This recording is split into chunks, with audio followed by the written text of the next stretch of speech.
Welcome back to Northwest Digital News. I'm Kevin Hunter with Kyle Torgerson in studio, and we have a special guest with us today, Representative Jim Walsh. Thanks for joining us, Jim. Oh, good to be here, Kevin. It's always good to talk to you about the monkey business and some of the serious business that's going on up in Olympia. Well, very good. Today is Wednesday, March 14th. Kyle, why can you buy pie for $3.14 today? Well, if you didn't know, today is 3.14, which is March 14th, or Pi. National Pie Day. National Pie Day. Yeah. Did you know it was National Pie Day? I did. A couple of my kids are really into the fact that March 14th is Pie Day every year. There's some families in this area, I'm aware of some, that the kids bake pies and deliver pies to seniors on Pie Day, so they kind of make a little holiday out of it. That's a great thing. Yeah. So, Kyle, kick us off with a quick weather report for everybody, and then we're going to get talking about some of the updates going on in our capital. Okay. Today is Wednesday, of course. You can expect 51-degree weather, and it's going to rain today. But Thursday, Friday, and Monday, Tuesday, it seems to be sunny, but the other days it looks like it'll be raining. Well, we've seen some of the sunny days popping out now. We're going to get more and more of those as we go forward. And shoot, this weekend, Kyle and I were out playing tennis, almost 70 degrees. Yeah. So spring is here. Spring is here, yes. So let's talk about what the legislative session just ended on March 8th. Yeah, about a week ago. It was a short session. Mm-hmm. We work on a 2-year cycle in Olympia. In the odd-numbered years is actually the long session, and that goes it's gone as much as 6 months lately. And that's where the kind of heavy lifting for each 2-year cycle is supposed to happen. Your full-on budgets, your major policy issues. And then in the even-numbered year, like this year, mm-hmm. We have the short session, which is a 60-day legislative session. And everything, it's supposed to just focus on supplemental budgets and adjustments to the things you do in the long session.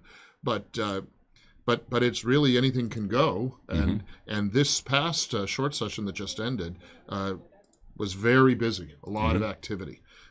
We did the supplemental budgets, which are the adjustments to the 2-year budgets, but then we did quite a bit of policy work this year. Probably most important to people around here is we got the Hearst fix done. Mm-hmm. So that means we resolved this question of wells.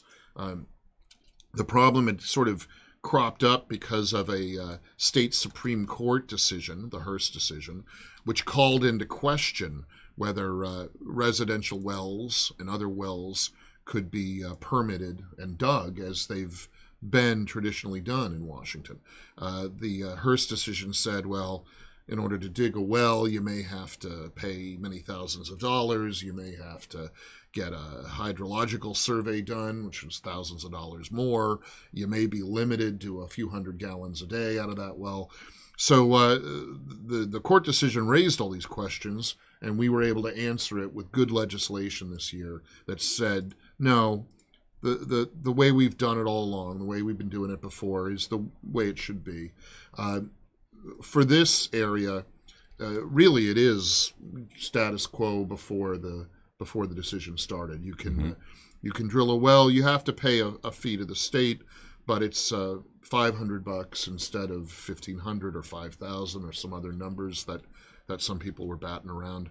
So it's $500, and you can drill a well. And on a residential property, you can pull between 3,000 and 5,000 gallons a day, depending where you are, which are good numbers. We'd heard some numbers that were much lower. 500 gallons, I think. Yeah, as low as. And so the numbers are 3,000 to 5,000, depending exactly where you're located.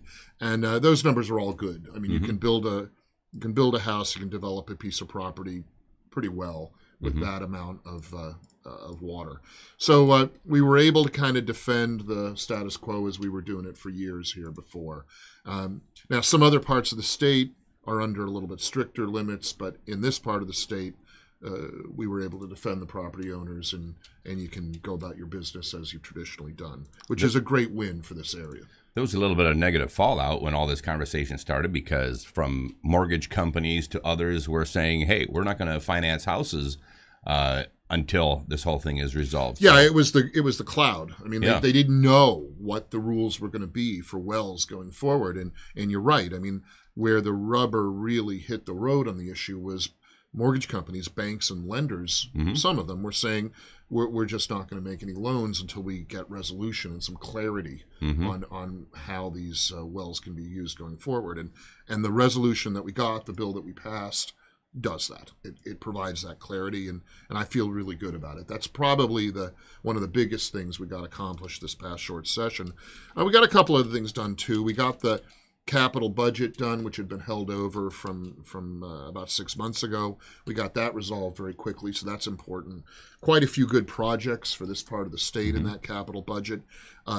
As your viewers probably know, the capital budget is one of 3 budgets that the state has. The operating budget, the transportation budget, and then the capital budget is the 3rd. And for clarity, when we were talking about this last fall and this capital budget hadn't been finished yet, this was the so-called non-essential, or the budget that didn't have to be passed without shutting government down. There's no constitutional requirement. No, the capital budget is a construction budget, and it is not constitutionally required. Right. So it did get delayed about 6 months, a little bit longer, but we were able to get it passed finally. And there's a lot of good in it. Now, a little bit of detail on this: the capital budget is a bond financed budget. It's not like the other 2 budgets, which are more out of basically cash flow from the state. The capital budget is entirely financed through state borrowing, through state bonds. And what it's meant to be is a kind of matching funds deal where the state will come in and provide capital budget money to local jurisdictions, so your city, your county, school districts, to do construction, to do infrastructure building. So we're talking hard construction here, buildings, in some cases roads, though the roads are mostly over in the transportation budget, but buildings, other bits of infrastructure.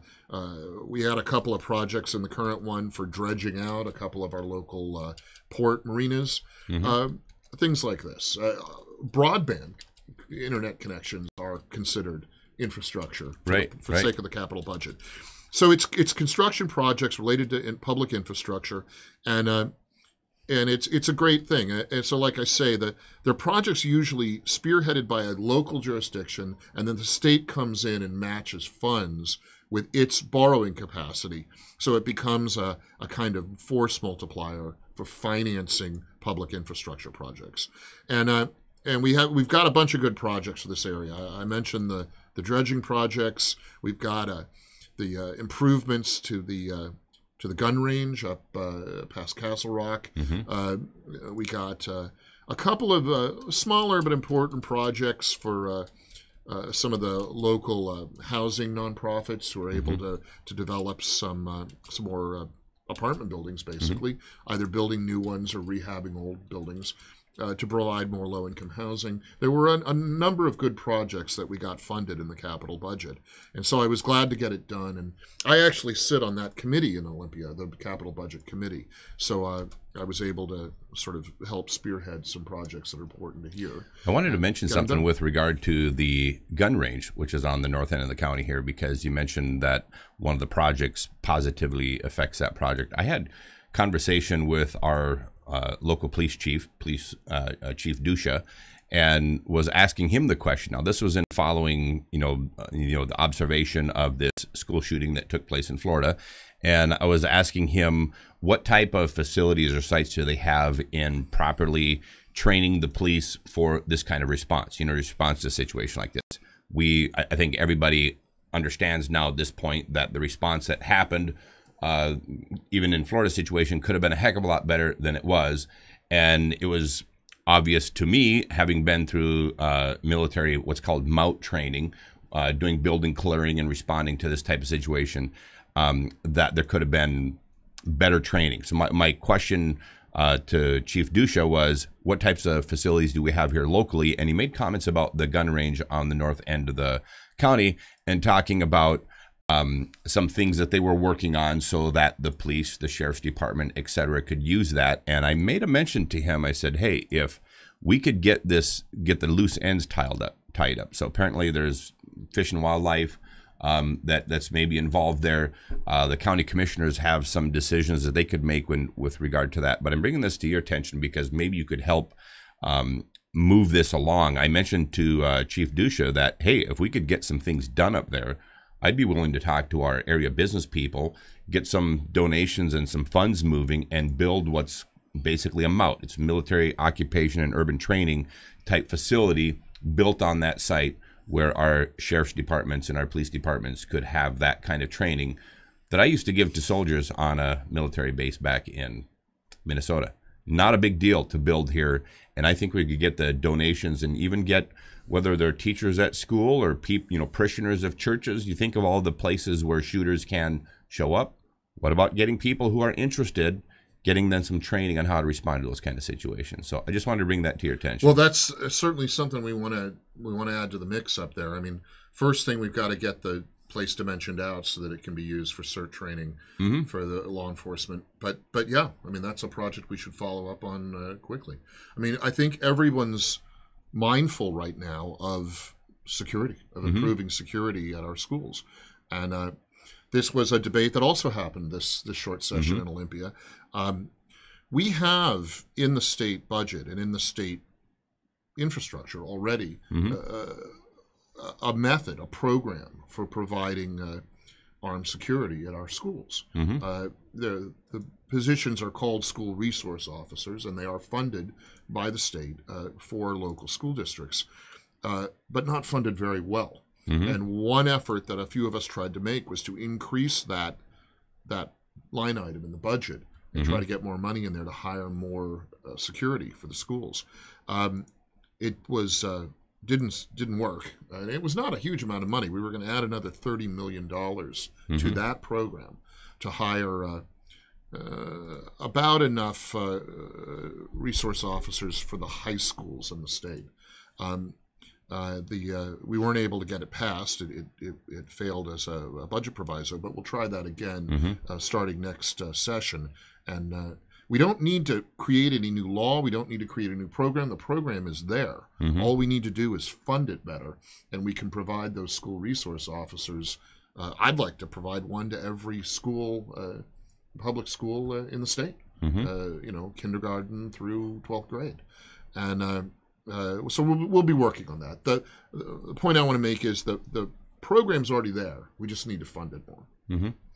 I would love to have an opportunity actually at some point to come up and make a statement on the House floor and on the Senate floor with regard to school security. And the reason being is that I've been a little disappointed that our lawmakers haven't focused their time and energy on things that we know actually work with proven results. And I asked you the question before we even came on air here. It says, when was the last time there was a shooting in our state capitol in Olympia where a lawmaker was shot? You said 80 years, maybe? I mean, you got to go back to when people were swinging canes at each other in those days. Right. And the court systems and the airports. And, we look at our own House of Congress in Washington, D.C. Last shooting there was in 1954, and they took measures to immediately prevent that from happening again. And it's really a two-step approach. You create a secure point of entry, and you put good people with guns on the inside. Simple solution. Works with 100% effectiveness, and we're seeing it working, like I said, in our airports, our schools, our state houses, our federal houses. Don't our kids deserve the same thing? Yeah, well, the term is target hardening. You want to harden targets. Most of these mass shooters are not brave people, frankly. They're sort of opportunistic villains, and they go to soft targets. They go to easy places that they can attack without much resistance. And what we need to do, and we can, like you say, I mean, we can have a debate over the details of how to do it, is we need to harden the targets. We need to make our schools not so easy for these predators, is what they are, to attack. And what we want is, they're opportunists. We want them to pass by the school and go to some other target. And they'll find, a psychopath, a deranged person, a damaged, broken person who's determined to do ill will do ill somewhere. We just want to make it not an easy place for them to do their harm. where our kids are. And I think it's on all of us to do that. To demonstrate how effective those two steps that I just mentioned, how effective it is. Because when you think about these deranged psychos, they don't dislike school teachers or kids. But when we start talking about the honest question is, are our lawmakers and our congressmen, are they the most popular people in the United States? Sadly, no. Sadly, no. Sadly for me, no. Sadly, no. And when you look at these from most trusted to least trusted people, like you take a congressman and a lobbyist, and they're like at the bottom of that list with a car salesman. So Stop saying this, Kevin. You're making me sad. So I'm saying this because I'm going, gosh, if there were people that a psycho wanted to shoot, they might be people who weren't all that popular, right? And when we look at our courts, I mean, how many judges have sentenced hardened criminals away to, if not years, life, whatever, and if they had incentive to get out later and be a bad guy with a gun, where would they like to show up? But these two steps of a secured point of entry and a good guy with a gun on the inside are so effective that our lawmakers, our lawyers, our judges cannot be attacked by these people who might have a reason in their mind to come and attack these people. Can't do it because these 2 points work so great. Yeah, I mean, it's simple laws of deterrence. I mean, this is how deterrence work. It has always bothered me that some of our schools put up these gun-free zone signs at the school. Well, you don't want to say that to the evildoer. You don't want to say that to the bad actor. You want the bad actor to not be sure who's carrying and who's not. You want the bad actor to think of schools as a hard target and not the place of ease to go and bully and predate and damage innocent people. You want them to, like I say, pass it over, go somewhere else. And the way that deterrence works is not everyone carries a weapon, but some do. And the bad guys aren't exactly sure who's carrying and who's not, and you don't want to advertise. Right. You don't want to make it easy for them to figure it out. You just want them to know that these places, schools, I would say churches, places like this, they're not easy targets. And someone may be carrying in there, and someone may be trained to defend the people in there. And if you think it's going to be an easy place to go make mayhem, you may be very wrong very fast. And we want them to think twice about this. So in a lot of the controversy around these issues, I want people to remember it's not that any law or bill would force a teacher to be armed. That's not what it's about. What it's about is some might be armed, and our perimeters will be more secure, and there will be at least one explicit guard on premise, and it's just not an easy place to go. Go somewhere else. Take your anger, take your damage, take it somewhere else. Don't take it here. And I think this is something we can accomplish. I mean, the steps to do this, as I say, we already have the program in place. We just need to fund it better. When you mentioned about the signs about gun-free zone, it's like this sign that says to the deranged bad guy that we're a defenseless community, and so nobody's going to stop you if you want to come in. And there was a comedian who gave the flip side of that one day, and he was talking about home security, and he says, whether you're a believer that you should have a gun or not, he goes, here's what I recommend you put on your front porch: 2 really huge dog dishes, a pair of size 23 boots. Put a sign on your door that says, please don't open the door, Rufus and Brutus are in bad mood today. And then with a little sign that says, ran to town for more ammunition, be back in a few minutes. He goes, somebody's going to look at that and go, next house. That's not the house I'm going to That's not the house I'm going into. Exactly. Well, we need more deterrence. This is true. And but I think some people are concerned about these walkout protests and other protests going on, and we have to that address kind of gun violence, gun issues.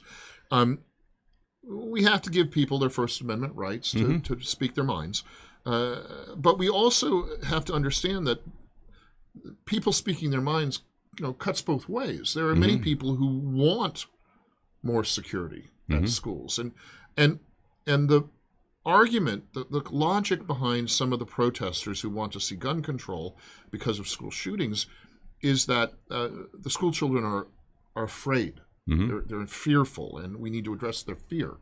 Well, it seems to me that the best way to address their fear is to improve the security at their school, and this is what I would like to see. Now, it'll be a long conversation about the best ways to achieve that. We've discussed some of them here, and this will be a conversation that can go on. But we need to secure schools better. Whatever we do, whatever the specific mechanics are, we need to secure our schools better. Well, let's talk about some of the defense work that you had to play in this past session. One of them was involving, there were actually a number of different gun bills that were in play. Yeah. And then you talked about carbon tax and capital gains tax. So well, yeah, let's start with the taxes first. I mean, it was a defensive play, but it's really good news. I mean, when we went into the short session, a lot of conventional wisdom said we were going to get either one or both of these two new taxes. A carbon tax, which tries to set a price on carbon pollution and then tax accordingly. In most practical terms, it would translate into a gasoline tax, a higher gasoline tax. And as some of your viewers may have already heard or read, it was going to start at about 15 cents a gallon and then sort of inch up over a few years to as much as 40 cents additional per gallon of gasoline. I was opposed to that from the start. It's just not a good idea. It's the attempt to price carbon is very tricky and not efficient. And certainly we're paying enough already in gasoline tax. We're one of the highest states in the country already with gasoline tax, and this would have brought us way past number one. And that's not a good number one. That's a number one nobody wants to be. Right. Look, we live in a more rural area. We live in an area where a lot of people live in the country, and putting another 40 cents a gallon on the price of gas is just going to cut worse against people who drive more, and we drive more here. So I was opposed to that from the start. It never even got to the floor of the House. That's how strong the opposition was. The governor was pushing it, and a few of his very left-leaning Enviro allies were pushing it. But there's just not the will to do this. There's not the popular support for it. So that was a great win for this area. The other tax they were talking about was what the proponents call it a capital gains tax. The mechanism of it really was more like an income tax, but they called it a capital gains tax. And for a while, that one lasted longer. At least the idea it was going to happen went way through the session. But I was against that one too. I think that the way it was structured gave too many loopholes to people at the high end. And even though it sounds like a tax only on the wealthy, it was going to end up being basically a tax on the middle. And I was against it very strongly. And again, it never even got to the floor of the House. We were so strong against it, those of us who are against it, that the ones who were pushing it, they gave up the ghost on it. They didn't want to get it to the floor where it was going to lose, and then have that loss hanging around the idea. Now, we may see these ideas again, next session, but I really believe that one of the great things that we've been able to do in this area, with me as a representative and the other representatives from this area, is articulate that this part of Washington doesn't want more taxes. We want the more tax that comes with a growing economy, which is just the revenues collected from existing taxes, and we're getting some of that already with the growing economy. We've been, the total receipts to the state government have actually been on the rise. We don't want new taxes. We just don't want them, and I think we've been able to make that case pretty strongly. We did the same with some of the gun control bills. I mean, the bump stock ban did pass through, and the governor signed it. We were able to narrow that one down. The original form of the bill had it had bump stocks, but it also had bans on a lot of other trigger modifications and customization things that people do with their guns. We got all that stuff out, so it was focused just on the bump stocks. That passed through, and that ban is in place. But we were able to knock down some of the other ones. There was we see these bills time and again, bills to prohibit certain kinds of magazines and clips, bills to prohibit certain kinds of long barrel weapons. We were able to knock all those down. So the bump stock ban got through, but the others we were able to defeat, and they didn't get through. So so there were some, I call those defensive wins. I mean, it's like I liken it to if you're playing ice hockey, you're the goalie. You know, how many shots can you block? We blocked a few of those shots. Well, you know, when you mentioned about bump stocks, I'm a very strong advocate of Second Amendment. I think everybody should be able to defend their own life and defend their own family. So I 100% Second Amendment guy sitting here. Having said that, I believe that one of the components of gun control that I believe in very strongly is being able to control the weapon you do have in your own hand. I mean, if you haven't gone through training, all that, recommend you highly do that. Spend some time out on the gun range. I'm out there 2, sometimes 4 times a month shooting, because it's a good idea to be able to be very familiar with your weapons, know how to shoot them well, shoot them very accurately. If I was in a public place where I had to defend myself and or others around them, I want to make sure that I'm hitting the bad guy, not just anybody around. So I make sure that I'm very proficient at shooting. When I watched, I don't know if you've seen somebody actually live fire a weapon with a bump stock on it. I'm, like I said, shot a M16, shot a AR-15. You put a bump stock on that weapon, very difficult to keep that barrel on target anywhere. It shoots almost at full auto. And so I don't necessarily have an argument that somebody to go, that's not a safe attachment to have in your weapon. Well, the bump stock was originally designed, frankly, for disabled people. I mean, really what it was designed to help were people who were missing fingers or had paralysis and couldn't operate a weapon as designed. And this was an add-on device that would help them. It then was sort of taken on by other people who didn't have that need, and the original intent of the device was kind of warped. And so there was you have to understand the background of it. Now, you're right. I mean, it's not a precise firing mechanism. It's kind of sloppy, but understand what it was originally meant for. I don't like to see devices banned, but I mean, this one got through. It was shall we say, the least objectionable of the several gun bans. And that's essentially what I'm saying too. Is that it's probably and it's one in which the points made that there's some potential danger involved in this thing. As somebody who's very much and I can say an expert, I have qualified expert in the military on several different weapon systems. I'm not a fan of the bump stock myself.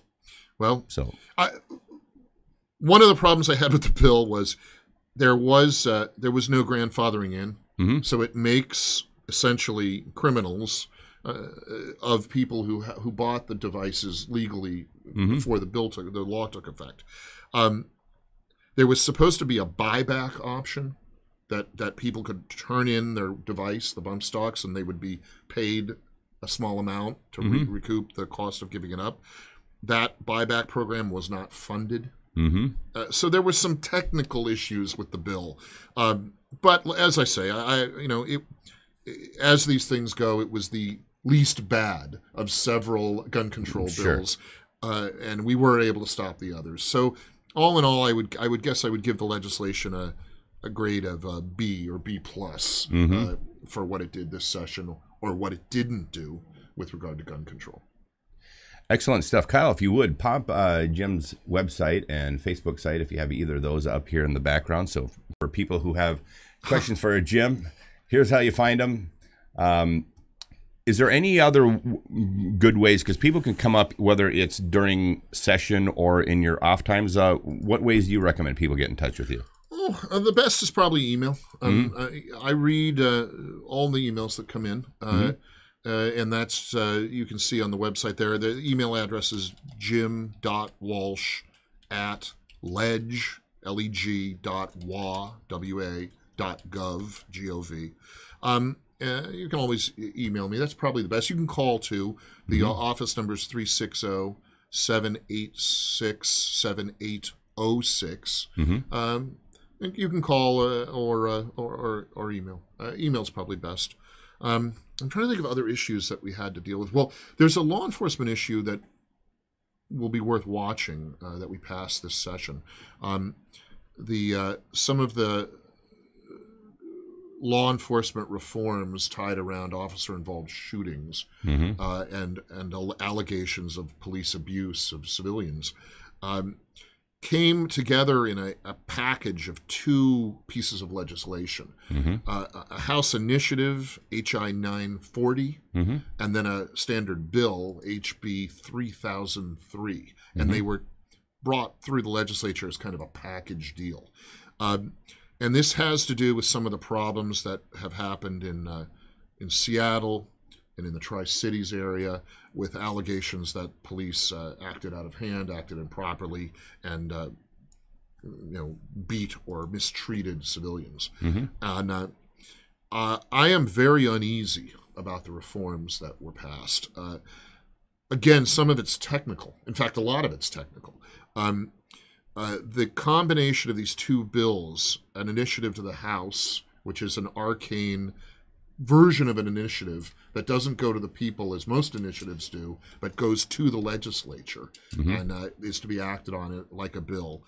And then this companion bill that sort of modified the initiative. So you had 940, which is the initiative. You had 3003, which was the bill. 3003 modifies 940, makes it a little bit more practical and easier for law enforcement agencies to comply with. Well, the problem is the way that the supporters ran it through is they ran 3003, the modification first, which was a little strange, and then ran the piece of legislation that it modified second. And I believe there are some constitutional issues with that procedure. And it was part of a political deal to buy in enough support to pass these two pieces. And I think there will be challenges to the constitutionality of passing the modification before we pass the underlying bill being modified. Sure. And so some people were celebrating the passage of these two pieces, but I think there are going to be problems with them, and I think you may see lawsuits about them going forward. And this reflected a couple of things we saw this session of these really aggressive so-called reform bills that bent the rules of normal procedure. We saw it also with the Public Records Act bill that passed but was ultimately vetoed by the governor. This was a Public Records Act bill that essentially exempted the legislature from the existing Public Records Act and created a new separate body of law to the side that would apply to the legislature. I was a no on this. Mostly, again, not because the idea was so bad. It was kind of bad, but it wasn't that bad. My real objection was it was completely rushed through the process. No hearings, no committee work, went straight to the floor. And, that can be done, but that's a violation of standard legislative process. And so I voted no on that for that reason. And then once it was passed, and it did pass the legislature, there was a great uproar. I mean, a lot of people got very upset about it. And, I was told later how smart I was to have voted no on this bad bill. I mean, I didn't even understand how much outrage there was going to be over sneaking this thing in kind of at midnight under the cover of night kind of deal. But it was what I objected to. I didn't like that they ran it through and didn't go through the normal hearing process. And, the chance for public comment, those kinds of things, rushed through without any of that. So I was a no on that. There was a third one. So you had this two-piece package on law enforcement reform. You had this Public Records Act deal. And then you had a bill involving some of the caregivers, independent providers, and how they're paid. That was rushed through kind of in the same way without standard debate. What all three of these pieces of legislation shared was not honoring the traditional process of committee hearings, public comment, open floor debate, and then passage or not passage of the bill. These, each in their own way, kind of shortcut elements of that standard process. So I was no on all three sets of bills, and will continue to be. I want proper public hearing, public comment, proper debate, and then up or down on the bill, and I'll fight to defend that. Well, for people who would be surprised that something like this could be pushed through, like it happened, I give you a line from the Adam Sandler movie, Mr. Deeds, when his servant said, "I fear you underestimate the sneakiness." There is a lot of sneakiness. And one of the things that people have told me, they said, Jim, if you go to Olympia, man, straighten out some of that crookedness. And they don't mean people taking bribes, although they might mean that. I think they mean that sneakiness, sneakiness of how the Capitol operates sometimes. And I'm doing my job to try to shine a light on that sneakiness. Well, appreciate you coming by and sharing all the updates and stuff out of our Capitol. And hope you'll join us again. Oh, always. I enjoy coming down here. You got a good setup. I like being with you guys. And I'm really impressed with how you're using technology here. It's a great changes it's a great every thing. time you it show really up, does. isn't it? Yeah. It's better and better each time. Yeah.